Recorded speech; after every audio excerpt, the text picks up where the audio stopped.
Mics. Media services. But yeah, I don't. Media services. Oh, there we go. There we go. I think yours is on now. Now they're on now. I said the magic word. Wow. Look, you're all here. Okay. The February Library Board meeting is called to order. Roll call. Board members Brenmoen, Here. Jalali, Maker, Tao, Tolbert, Yang, Chair Prince. 7 present, none absent. Thank you. And before we begin, I just want to note a few things. It was just mentioned that this is our first library board meeting in the chamber with the new murals.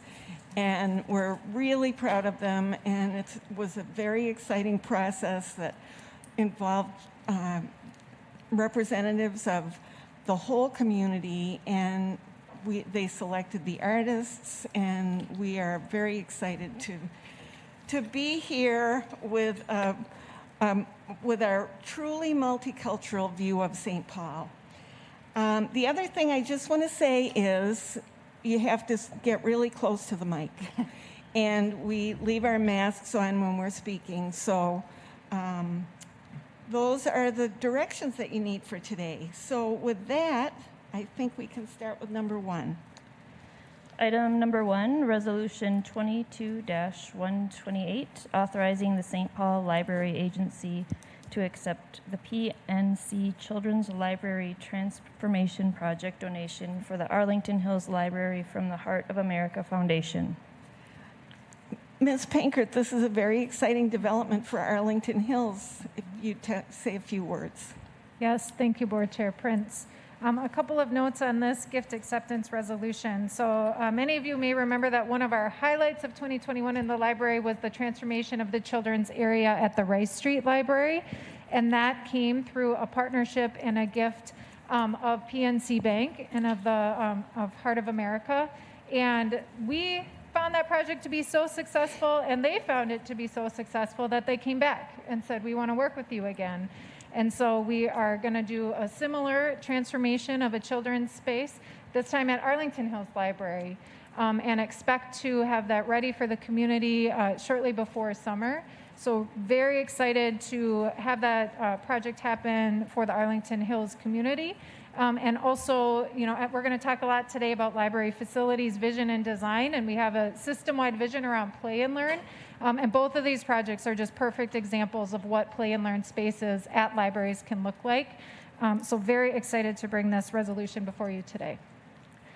Thank you, Ms. Pankert. Are there any questions or any further discussion of this item? Hearing none, motion by Ms. Yang to approve. All in favor? Aye. Opposed? The motion passes. Item number 2, Staff Report 22-17, Digital Equity Policy Program and Partnership Updates. This is a wonderful report. I'm very excited about what we're going to hear today, so take it away, Ms. Pankert. Thank you again, Board Chair Prince. So the first staff report item today is on digital equity, and this is not a library-specific issue. This is very much a community-wide issue. And so you are going to hear from library staff member Rebecca Ryan, and she's going to share a bit about digital equity as a policy issue, the need in our community. She will share a couple of examples of projects that we have in motion right now at the library. Much of our work in this space has been in partnership with Ramsey County, and so I want to acknowledge Ling Becker, Ramsey County Workforce Director, is here, and her showing up today is just a perfect testament of what type of partner she is. So you'll hear about some projects, and then you'll hear a bit about work that is kicking off soon to help us gain a better understanding of the options and recommendations for kind of long-term strategies that we might think about as city-county leaders. So today, this is really about getting this issue on your radar and starting a conversation, expecting that we will likely come back in the future with more to share. So I will introduce Rebecca Ryan.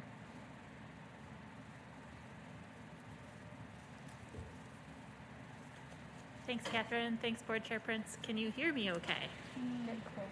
Closer. Okay. How about that? Yeah, that's better. Better? Okay, thank you. Need to make you lean over. That's okay. We got used to all kinds of different things during the pandemic, right? I think I can lean over to the microphone. So as Catherine said, we're going to be talking about policy, program, and partnership updates related to digital equity.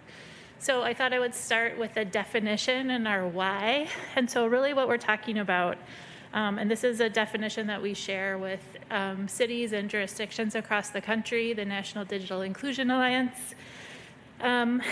Digital equity is a condition in which all individuals and communities have the information technology capacity needed for full participation in our society, democracy, and economy.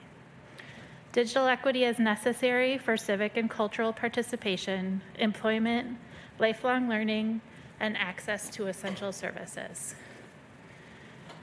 So what we're talking about here, when we're talking about our programs and partnerships and policy, are really digital inclusion activities that we hope are going to lead us in the direction of digital equity.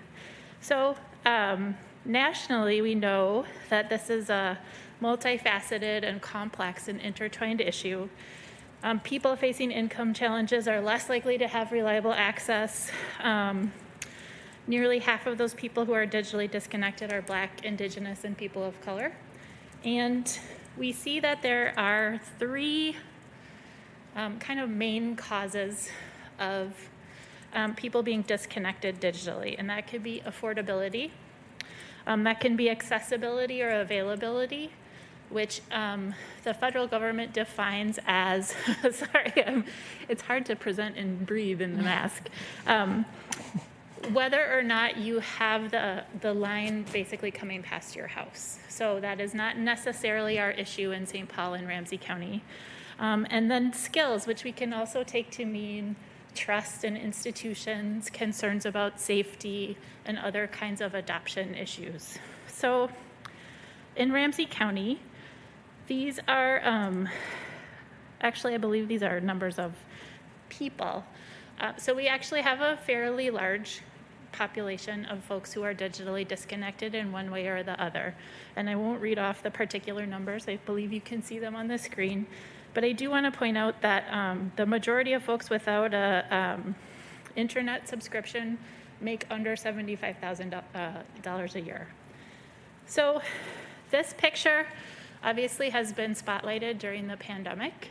And we expect that this picture has actually gotten better because of the concerted efforts that many people have made to connect people without internet access. However, what we're finding is that many families find that one hotspot or perhaps a subsidized plan doesn't actually give them adequate connectivity for their whole family's digital needs. So the picture continues to be complex. So I'm happy to see Ling here today because what we're talking about is how do we know that we have a strong digital inclusion ecosystem? So there's existence of programs and policies that are addressing all aspects. And so we might find affordable and subsidized broadband service. We might find affordable and subsidized device ownership. We might find multilingual digital literacy and digital skills training, hardware and software technical support, and digital navigation services to guide residents to the above. Especially we might find collaboration among different entities who are providing these services. And that might be policymakers, advocates, social service providers, and community leaders. And underlining all of this is we want to do all of this with community. We're not going to have very effective solutions to any of this unless we understand what the actual on-the-ground issues of our community members are. So a question that I like to ask is, who's responsible for a community's digital ecosystem? How do we make those decisions? How do we know what that looks like? So one of the ways that the library is addressing this issue is that we got a recent grant to pilot digital navigators. And so they are staff of the library. They work one-to-one with community members in the library, actually over the telephone, virtually.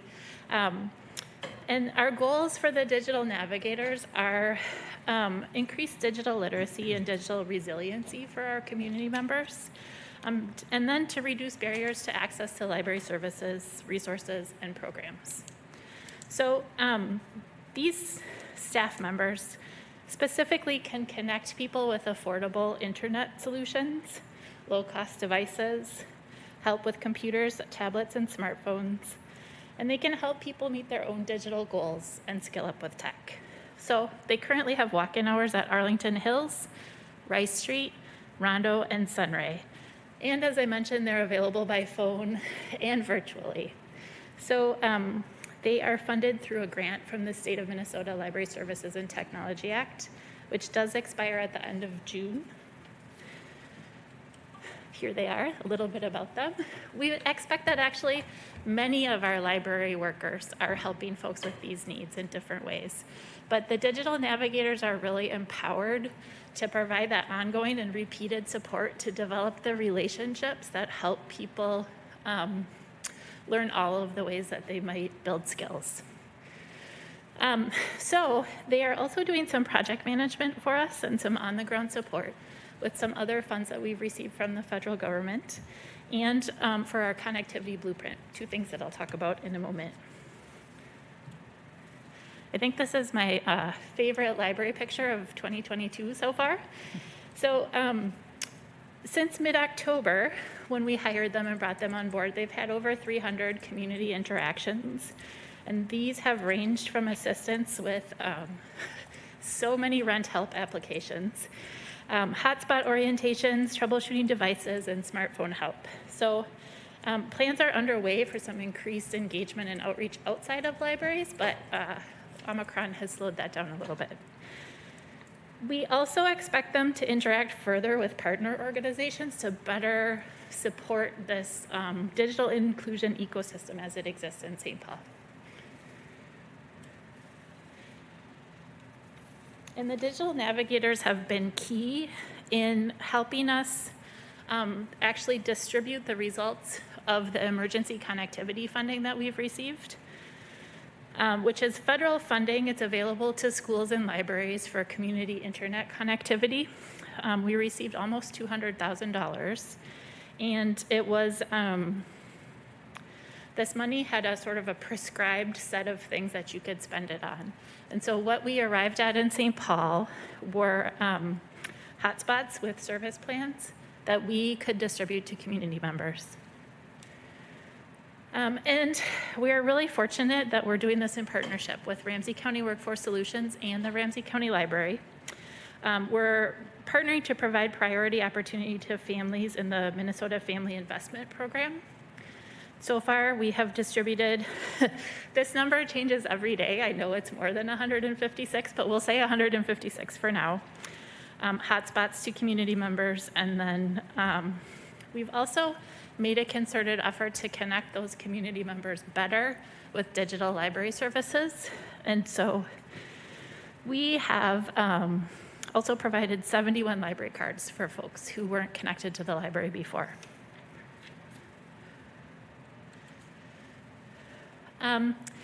Catherine referenced some ongoing plans that we have, again, in conjunction with Ramsey County. The connectivity blueprint is what we're calling it, and it's we're looking to identify short-term, medium-term, long-term, actions and options to move towards a future with affordable, high-speed internet access for all Ramsey County residents. So we have several goals for this project, and I won't read them all to you, but I think some of the most important ones are to engage the community again to make sure that we are really understanding what the community wants out of that digital inclusion ecosystem, and to identify, analyze some of the more complicated local, state, national policies, infrastructure needs, and potential future funding strategies and impacts of what this could look like on our future workforce. So, as I mentioned, this is a great partnership between the city and Ramsey County, and Ling and Catherine are co-chairing. We will have steering committee representatives from the city, from the county, and from various jurisdictions throughout the county. Multiple school districts, St. Paul College, Community Action Partnership, and other community representatives. A little bit about who's funding this work. We're hoping to kick off relatively soon at the end of February. We're looking at 6 to 9 months for research and recommendations. And as I mentioned, we're looking to engage in multiple community engagement strategies. And last but not least, I want to alert you to a potential funding opportunity that is coming from the feds to the state through the Coronavirus Capital Projects Fund. So $180 million is coming to Minnesota through this fund. There are 3 eligible uses. The broadband infrastructure is solely for areas that are unserved, meaning areas with no existing lines, places where they would need to build the infrastructure. So as I mentioned, pretty much nowhere in Ramsey County. So there are 2 other eligible uses, digital connectivity projects, and then multi-use community centers that enable education, work, and health monitoring. This does include libraries. So the portfolio of investments in Minnesota will be decided by state leaders. So $70 million has been allocated for broadband infrastructure, and approximately $100 million remains to be allocated this year.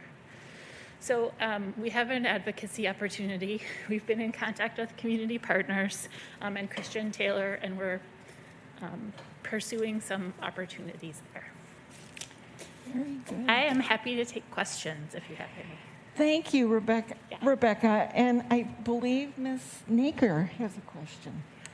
Thanks so much, Ms. Ryan. It's great to hear from you, and this is an exciting project on a number of levels. I have 2 questions. One is really specific. Back to the slide where you showed that the number of residents without digital access of a variety of kinds. We were talking this morning about the importance of data and indicators on just general aspects of community life, and I was struck by the specificity of those numbers. So can you explain where those data come from? Definitely. That's actually data that our partners in Ramsey County have collected primarily through the American Community Survey Project from the census.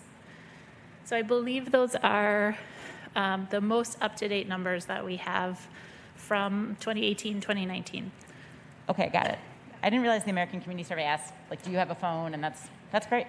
Yeah, Board Chair Prince, Board Member Naker, we can follow up with the report that those are pulled from, but yeah, there are certain data tables in the American Community Survey. Okay. And then my second question was just in terms of the connectivity blueprint. I'm interested if the group is going to be discussing expanding the competitiveness of internet service and broadband. This is something that I've raised with Director Pinkert and with Director Becker before. It comes to me from a number of sources, constituents, small business owners. We don't have a lot of options for internet service right now, so it's not just that whether or not you have it, but is it slow, is it reliable, is it too expensive? And I know that there's a number of people who've done a lot. We even have one of the, I think, connectivity national experts living in the Twin Cities who's talked to us about this, and just the advantage of when we dig, making it possible to have fiber installed for a number of different companies. I'm just wondering if that's something that's being explored, especially as we might have funding to do something like that. I would say analyze local, state, and national policies and legal issues definitely pertains to that. Part of the connectivity blueprint came from many conversations that we were having with the school district, with partners, where it became evident that what we have to offer in terms of internet connectivity solutions are Band-Aids, and that we're looking for longer-term, potentially sustainable ways to continue that work of getting people connected. And there's plenty of future financial implications and long-term funding strategies that we want to identify to see what those possible solutions might look like. That's great to hear. And if I could just follow up, I really would love to stay in touch on that work, and not just because the current solutions are sort of Band-Aid approaches, to your point, or kind of quick fixes short term, but just the organic nature of opening up competition, that then people on their own can make choices between companies and incentivize companies to be providing better service. And it's always going to be easier when it's in your home rather than having to go get a hotspot or go to the library to talk to somebody. So I'm glad that's being considered. Ms. Brenmo. I think this is a kind of a follow-up. I had the exact same question about, like, this is really drilled down data. Where did we get this information? I think it's interesting, but it also prompted me to look at the population of Ramsey County, which is 550,000 people. And to me, while I fully support and endorse closing the digital divide and finding every creative way possible to do that, if 24,000 of the 550 are not connected, that's pretty impressive. That means that 4% aren't.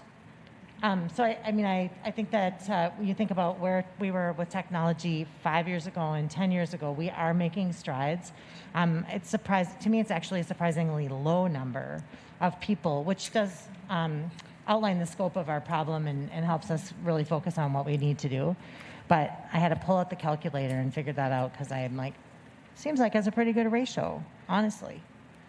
And Board Chair Prince, Board Member Brenmont, I've done similar, pull up the calculator app and do the math on, what are we talking about here? And from a policy perspective, two things I want to offer there. One, I think, we start with that definition of digital equity really intentionally with, we can close gaps here, but that doesn't always mean fully connected in a way that you can fully participate in healthcare, in work, in education, in civic engagement. And so there's a lot of complexity to what really fully participating in digital world can mean. And I think I kind of contextualize it almost similar to housing, where, a high percentage of our community members are housed. And for those who aren't, it's like ground zero barrier to almost anything else in life. And so we got to really hone in on a micro population. And I think from a policy perspective, I kind of think of this similarly, that, we're not talking about the majority of residents in our community, but for that subset we are talking about, this is really like a very critical kind of basic access to services. And again, that full participation vision that we really are aiming at. And I just think it makes it feel manageable. Yes. Like it's something we can accomplish. It's not out of our reach, so that's great. Thank you, Ms. Brenmont. I think that is a good point. It frames it in a way that makes it it feels like a surmountable problem. And to Ms. Panker's point, the Eastside Freedom Library organized a group over the past year. I'm not sure if they're currently meeting, but it was a group of neighbors, essentially, who were looking at the issue of digital access on the East Side and how underserved the East Side is in terms of, especially when you get into our elderly population not being attached to the internet easily, needing to go to the library for access. And I wondered that there is a group of very thoughtful people that have been working on this, including Chris Mitchell from the Institute for Local Self-Reliance, who's very much an expert on this. And I'm wondering how people can get involved in this effort going forward. I think one of the things that I'm hoping comes out of the connectivity blueprint is a more regular sort of digital inclusion coalition that might talk about the various issues that come along with all of these things. I do want to say that, about 23,000 Ramsey County residents without an internet subscription. And I also want to point out those 24,000 folks with a cellular data plan only, which I think adds up to a pretty large number of people, almost exclusively in St. Paul. So, Yes. Small number. Yes, it should be manageable to do something about it. And we should make an effort to find out what the causes of that disconnection are. So, and how they can get involved in potential solutions. So I think that's for sure something that we're hoping comes out of the connectivity blueprint. Great, thank you so much. Are there any other questions? Councilmember Tao. Thank you, Chair Prince. Can you remind us again how many how many hotspot service plan that we have now? I saw that there's additional 156. And then what is your goal? There's the actual number or goal where you'd like to meet. Board Chair Prince, Board Member Tao, thank you for that question. I don't have that number today. And as Rebecca pointed out, even we have our Wi-Fi hotspot lending program, and now we have this targeted ECF grant program, and we may even have a third partnership in other ways. So kind of the ways we distribute hotspots have also evolved and expanded. So I don't have that number today. We'll follow up. And in terms of goal, I mean, I think I would back that up too. Part of that is, might be in that category of we're hoping to get some recommendations as a community and as a library system. Should we be all in on hotspot lending, or should we be thinking about this differently, or what's kind of the right balance of different approaches? So I don't have a goal number for you today, but I think that is part of the scope of this project, again, is some of these macro issues that cross jurisdictions, cross kind of different policy areas, but also inform programmatic and financial investment decisions for us in direct services here in the library. And what is the lifespan of the device, and how is that being calculated to the depreciation and the budgeting and going forward? Board Member Prince, Board Member Tao, I'm going to suggest maybe we follow up with you and talk more on these technical questions. I want to make sure we have time for our next presentation, but I appreciate that you're engaged, so we'll follow up. Ms. Naker? Oh, thanks, Board Chair Prince. I wanted to mention that I think this also connects to a conversation we had last week about constituent and customer service, and knowing how many folks are accessing, for example, our website or our services on their smartphone rather than a computer really ties in and has implications for how we should make sure our software is showing up on those devices. So just one more point of connection with everything that you're saying. Thank you. And I think I would like to thank Ms. Becker for being here. It means so much. What is so exciting about this presentation is the fact that we have this incredible partnership with the county, and we have resources through the American Rescue Plan and on this maybe infrastructure as well. We have the right people at the table when the money is here, and we have a chance to really solve problems and make this happen. So it means a lot that you're here, Ms. Becker, and your assistance to the city through the career labs, your partnership on workforce solutions in all of its many phases, including the Right Track program, are just ever so exciting and hopeful. Our future looks bright. Thank you, Ms. Ryan.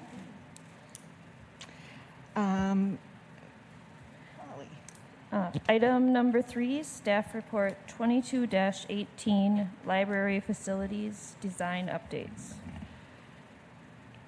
And we are going to have a presentation now on the library facilities design, and we'll take questions after that, and then we will have a presentation from Beth Burns from the Friends about the capital fundraising feasibility study. So we'll take questions after that. So thank you, Ms. Pankert, if you want to make introductions.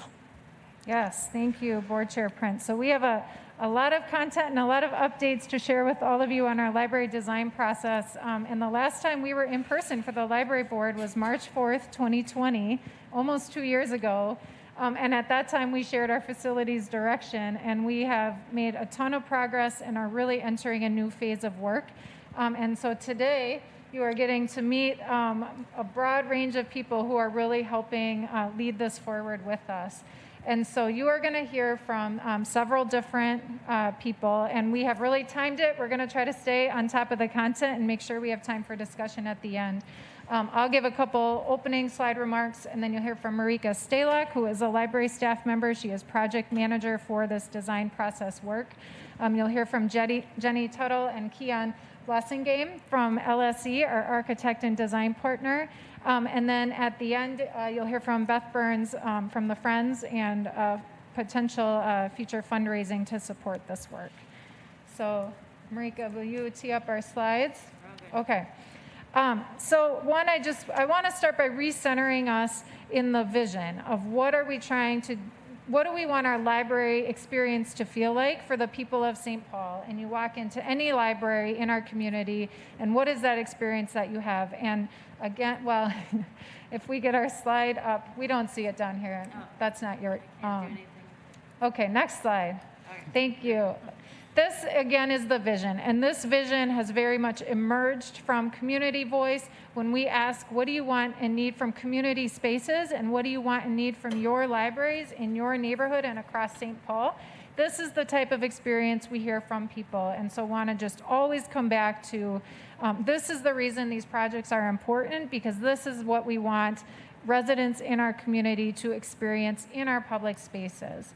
And this vision, again, no, you're good, emerge from community.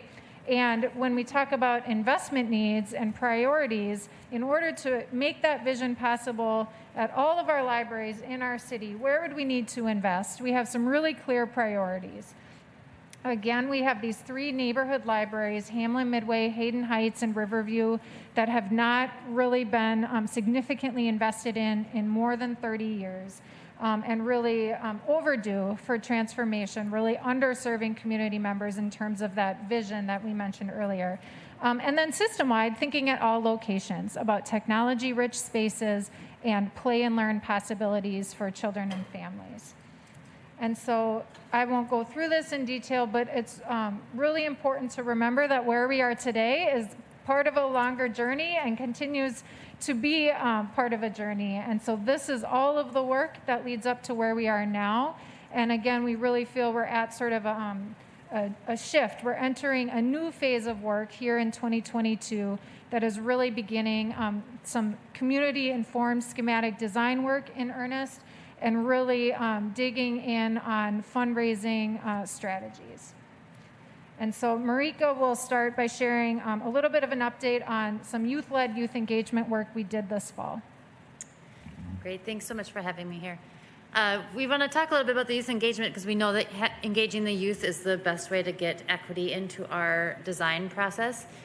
We want to make sure that the youth voices and perspectives are heard, not only at the very beginning, but also throughout. So we actually worked with 47 neighborhood teens with the Youth Leadership Initiative, YLI, and our Right Track interns and our library staff. And together, those youth provided insight to inform the schematic designs on not only the building renovations, but also our programs and services, access, and engagement. So we're engaging youth now and also throughout the process. We've got a list here of youth suggestions. They were very insightful, and we've got a full report on our website right now if you'd like to see the full report. But they wanted us to expand our space and our hours, accommodating for a variety of needs, making the library more vibrant, comfortable, and welcoming to everyone. They've mentioned things like wanting to have not only fidgets and toys for the very young kids that they see, but they want to see them for teens and adults as well. Things like increasing access and usability by addressing the layout and the service, but also the transportation issues that teens often have. And then creating a market and marketing to more teen-specific programming, increasing the collection of teen materials, and providing opportunities for youth to continue to hear from each other and also to give input to our libraries. So yeah, they really gave a lot of feedback. Luckily, they presented, and we were able to have Jenny there from LSC to hear their presentation. So things like more windows, more vibrant colors were heard already, and we're going to continue to have them present in our, be part of our Library Ambassadors program, which you'll learn in a moment. So the next phase is the design process. And we are, right now, the scope of that is that we're completing the community-informed schematic and development design for all 3 of our priority locations. And the timeline is that that will be complete by Q3 of 2022, and we're going to hear more about that from LSE. Thank you. Thank you. And we're thrilled to be here with, can you hear me okay? We're thrilled to be here this afternoon. I'm Jennifer Anderson Tuttle with LSE Architects. I'm here with my colleague, Keon Blassingame. Some of the qualifications that we bring as a firm are extensive library experience, as well as sustainability leadership. We believe those are important aspects of these projects, as well as the fact that LSE is a Black-owned business enterprise with equity and diversity woven deep into our practice. From our team structure to our leadership teams to our mentoring programs to the clients and communities we serve, it's an important part of our practice. We just wanted to share a few of those relevant examples that we think demonstrate these qualifications, which include the Sumner Library, which is an award-winning historic preservation project done by our team. Certainly we have experience working at the George Latimer Library and for St. Paul's, also delivering the most recent renovations at Sunray and Highland Library. I love the before and after images of Highland in this slide. Other library work that we think is some of the most recent and relevant would include Weber Park Library, which was a project done for Hennepin County, won an AIA award, and also was a replacement library project. And then we've just included a few examples of some of our St. Paul projects, which includes the Adams Spanish Immersion, Midway YMCA, and then some engagement work that we're doing currently in North Minneapolis for North Minneapolis High School. Our key team for libraries, we do have a firm of 50 professionals at our office, but our key team for the library is really head, of course, by Mohammed Lawal, owner and principal architect. He'll be more involved at the design portion of the project. Myself as the principal director of public work. Keon Blassingame is an associate of the firm. Will also be acting as a project manager, as well as Chris Labs. Other team members will join the team as we get further into the process. In addition to our team, we build a full team of consultants, and we've selected and designed a team based on library expertise, firm's equity and inclusion, historical building knowledge, and also in sustainability. Just to point out a couple of those, we'll talk more about Tricia Hearing as we move forward, but she is our community strategist. And then civil engineer Pierce Peeney and Associates, we have done a number of projects with in the city of St. Paul. They are a woman-owned business enterprise, a WBE. KFI Engineering will be the MEP engineers on the project. We delivered the first LEED certified project library in the state of Minnesota with KFI. And so we're excited about that in terms of sustainability. We have added New History as a historical consultant to the team. They are highly qualified with a lot of experience with the St. Paul preservation. And then Eden Resources are the cost estimators for this project. Eden Resources is a WBE, a woman-owned business enterprise, as well as an MBE, minority-owned business enterprise. Those are just pointing out a few of those. In addition to our full team, we have a smaller group that really focuses on engagement, and that will be primarily Mohammed Lawal, myself, Samuel Phillips, and I should have added Keon to that slide as well because he's always involved in this work. And then Tricia will be also overseeing the artist advisory cohort, which we'll talk a little bit more about here in a moment.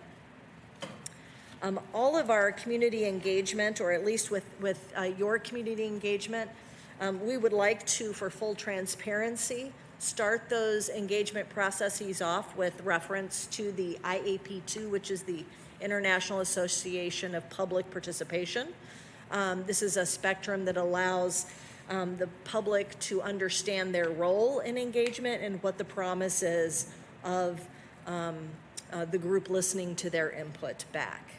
And so we put in context the level of participation from inform, consult, involve, collaborate, and empower, what their role will be. So as we talk about process for engagement, the process that we have designed, we believe is designed for inclusion and for a holistic approach. We start off with the project ambassadors. These ambassadors are at the involve and collaborate level. They're comprised of city representatives, neighborhood groups, library branch managers. The youth leaderships will have a few teens that'll continue on in this as well, and other agencies and partners from the library. We'll also be providing some all-inclusive engagement through a series of progressive workshops that will happen during the design throughout the process. Additionally, the all-inclusive opportunities for both library users and the larger community can participate in surveys. And so we'll look for ways to get those surveys beyond just your participants at the library, but go further. And then we have the Artist Advisory Cohort. We're going to talk more about that here on the next slide. So this Artist Advisory Cohort is an approach that Tricia has really put together to expand the reach of our engagement. This Artist Advisory Cohort will be comprised of 3 artists that she has selected, and she will lead. They'll be embedded in the actual design process and bring their own perspectives and experiences, but also create outreach opportunities to creatively inspire dialogue about the future of libraries as cultural hubs. And I know they're very excited. I spent the morning with them touring the library sites, and the ideas are already flowing, so very exciting. This approach does address the city's public art ordinance. In addition to the 1% of budget going to the art, this goes further to create an art-enriched process and approach. And so we get to Tricia Hearing, and I could talk about how amazing Tricia is for quite some time. I will keep it brief, and you can see part of her bio, but she is really a brilliant Thai-American public art curator, consultant, and educator. Her work is centered around advocating for equitable and inclusive arts and opportunities for BIPOC artists. Her resume is really extensive, and we are thrilled to have her as a key collaborator with us on these projects. Rebecca Crisanta de Ibarra is a multidisciplinary artist with extensive community-based social practice and public art. Her art is rooted in indigenous futurism. Her current work in the community includes engagement at Public Arts St. Paul and with the City of St. Paul honoring the West Side Flats. Bayou Bay is an accomplished mixed media artist, also entrenched in the community. He spends time with his young son at Hamlin Midway, and he too is an educator, a practitioner, and also a collaborating muralist with work in art libraries around the cities. C. Ryder is a first-generation Hmong artist who has focused on community through her artistry. So this collective is a part of the design team now. They are going to be embedded in the process, and we are confident that they will help identify creative ways for engagement to extend into communities that may not be represented in the more traditional methods of engagement that have been identified. So we get to our community engagement timeline.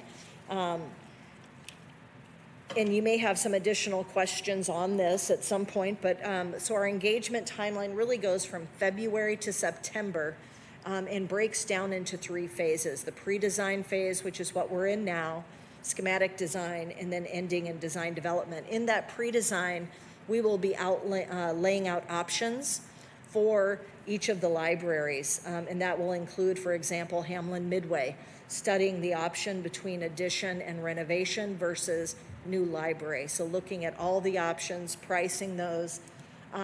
So that will be happening at the same time that we are getting engagement. You can see the project ambassadors we'll have a monthly meeting. You can see those outlined here. We have the dates now identified. We don't have them on the chart yet, but we'll continue to evolve and add that information. And then those open houses, there are 3 planned, and those dates have been identified as well. And our community surveys, which we will have aligned somewhat with the timing of those open houses. The art advocacy group will have their create creative encounters opportunities.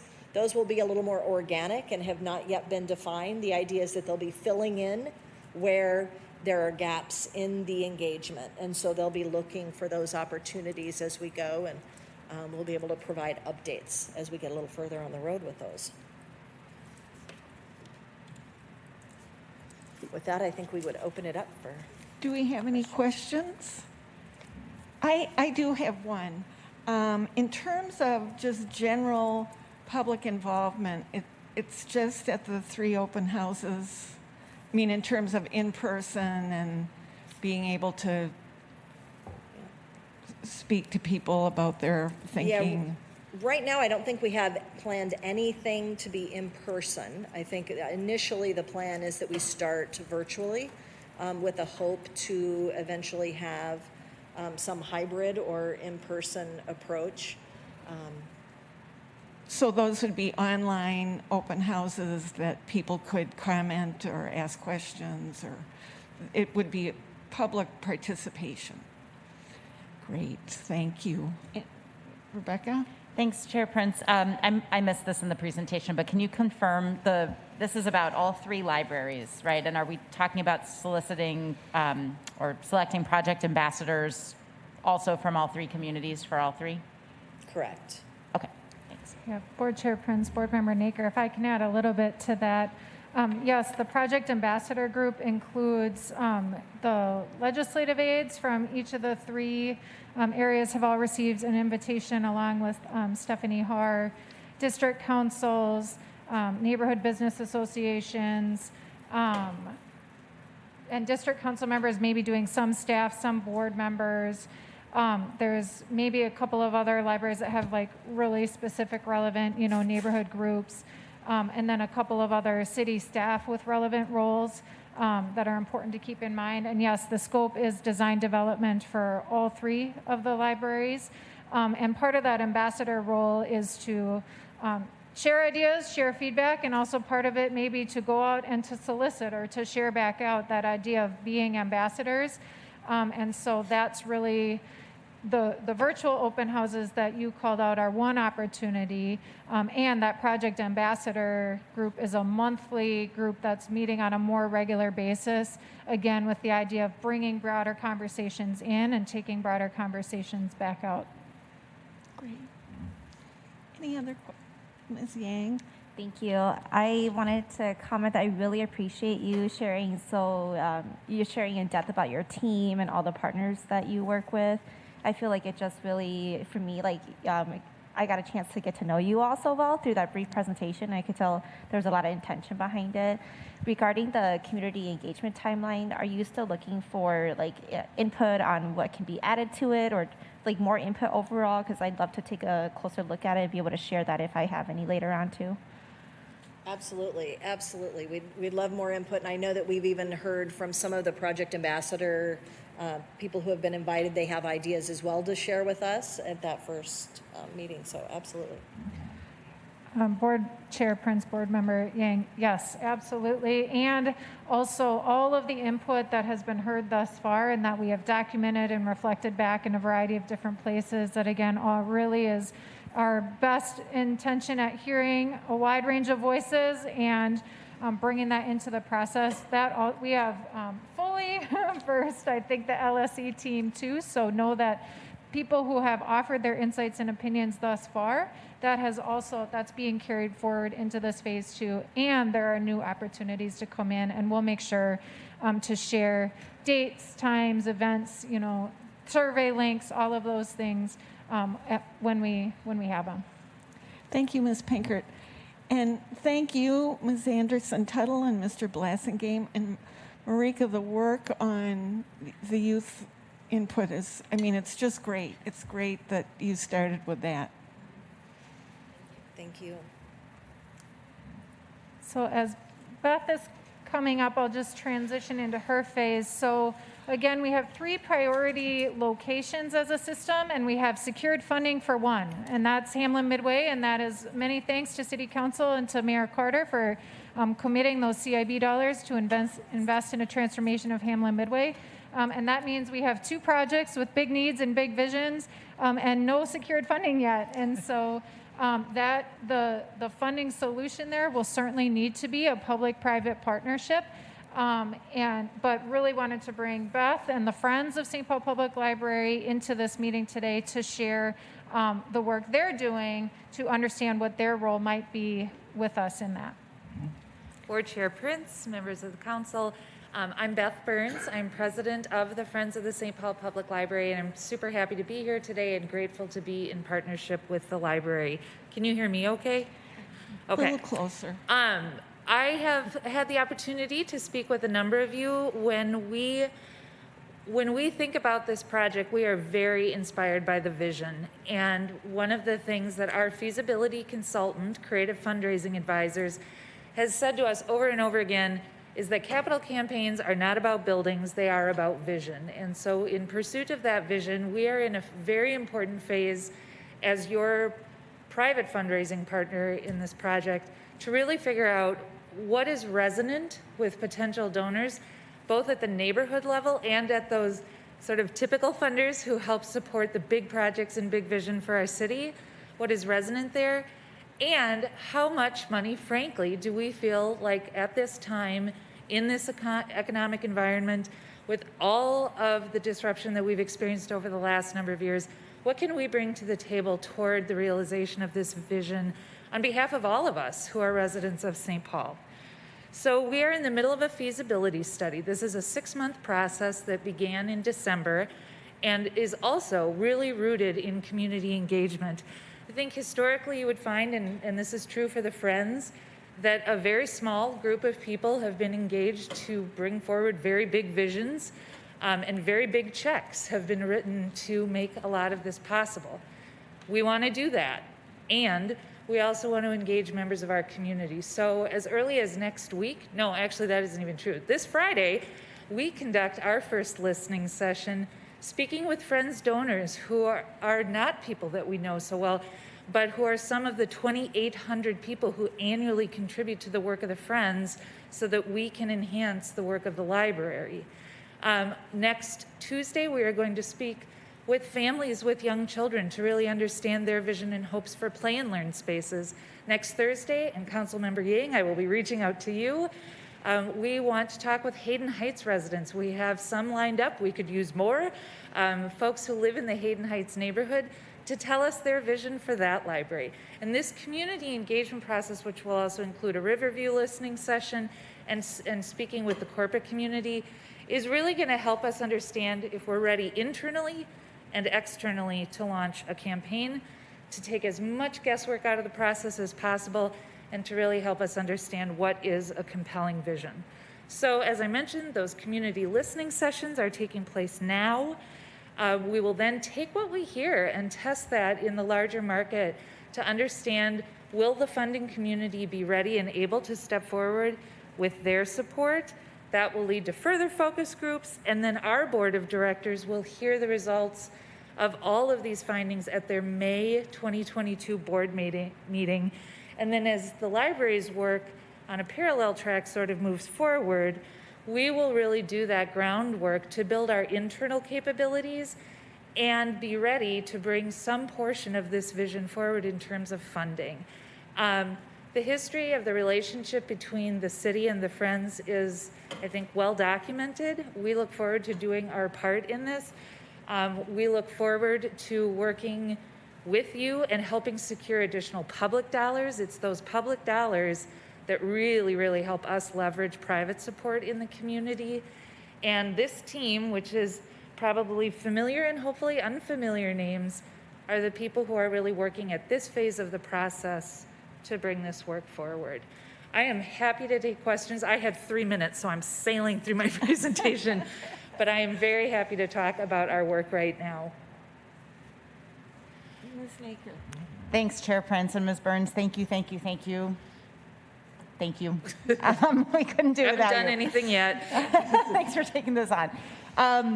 I know that the results of the feasibility study are going to be our community is in, and because our community loves libraries and loves children, and so I think we're going to be successful. So I asked this question just sort of worst case scenario because I'm curious. If the campaign feasibility study were to come back, this isn't the right time, or we can't raise as much as we thought, what are the implications of that for the work? Thank you for that question, Council Member Naker, and to Library Board Chair Prince, who I had the opportunity actually to speak yesterday a little bit about this.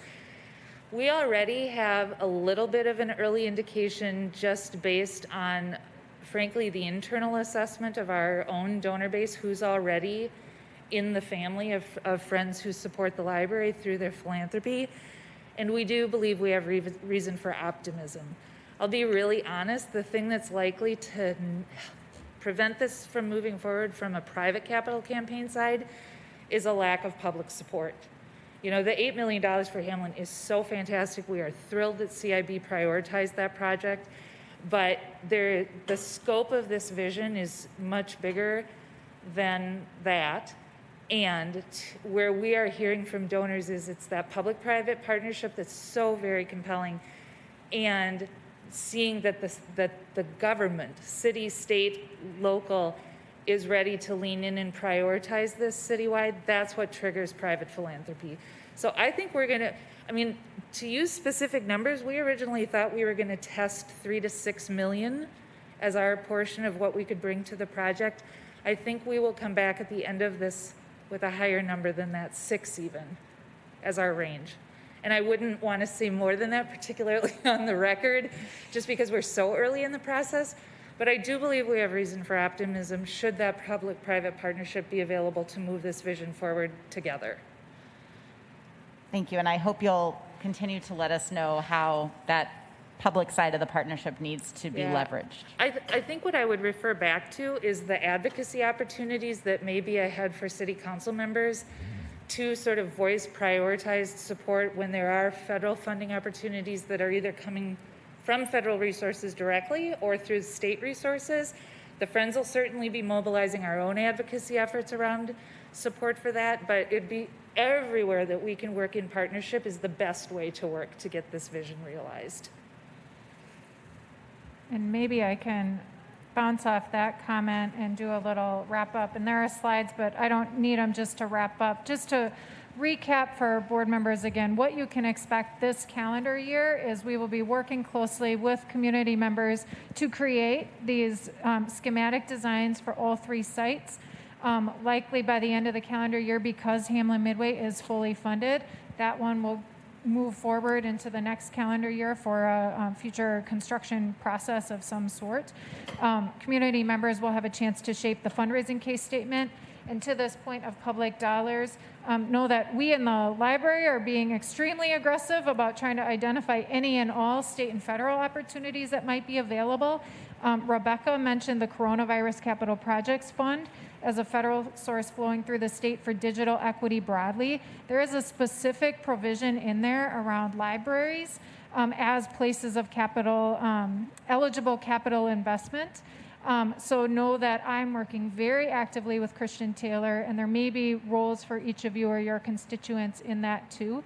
But just trying to turn over all of the kind of public sector couch cushions to see where there might be money to help get these done. Thank you, Ms. Pankert. And I want to thank you, Ms. Burns, because the Friends make us the luckiest library system anywhere.